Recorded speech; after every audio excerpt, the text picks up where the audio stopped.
हे सोपं काम नाही, हे फार मोठं काम आहे.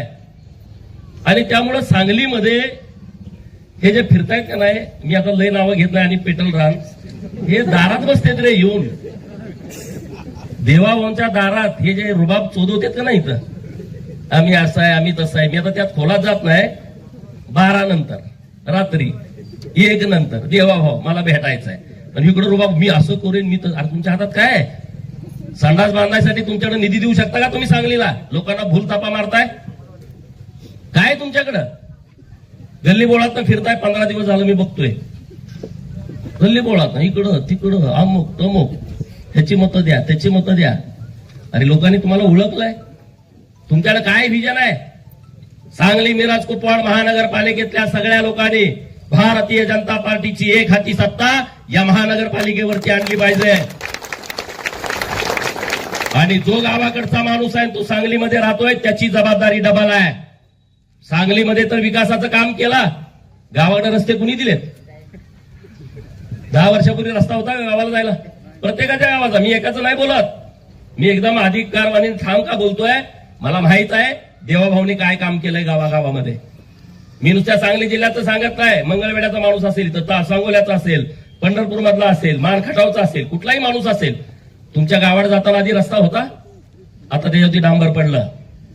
शेतीला पाणी होतं, जनावराला चारा होता. काय आंदोलन करायचो आम्ही 10 वर्षापूर्वी? छावणी द्या, चारा डेपो द्या, पाण्याचा टँकर द्या, आंदोलन मोर्चे. मी तर एवढे मोर्चे काढलेत, चाबूक मोर्चा, गाढवाचा मोर्चा, मेंढराचा मोर्चा, शेळ्याचा मोर्चा, बैलगाडीचा मोर्चा, कुठला मोर्चा काढला नाही, चाबूक मोर्चा. काय मागणी होती? पाणी द्या. अरे एकमेव माणूस आहे देवेंद्र फडणवीस साहेब, या माणसामुळे आज आपण 4 घास सुखाचे खातोय गावाकडची लोक.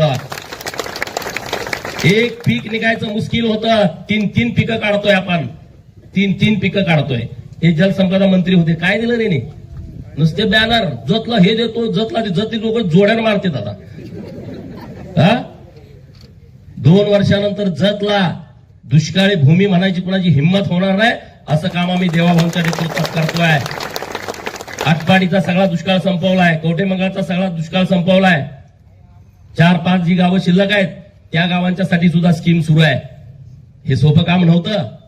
50 कोटी 100 कोटी हे रुपये निधी द्यायचे, 2-2 हजार कोटी, 7-7 हजार, टेंबूला तर 7,000 कोटी दिले एका वेळेस.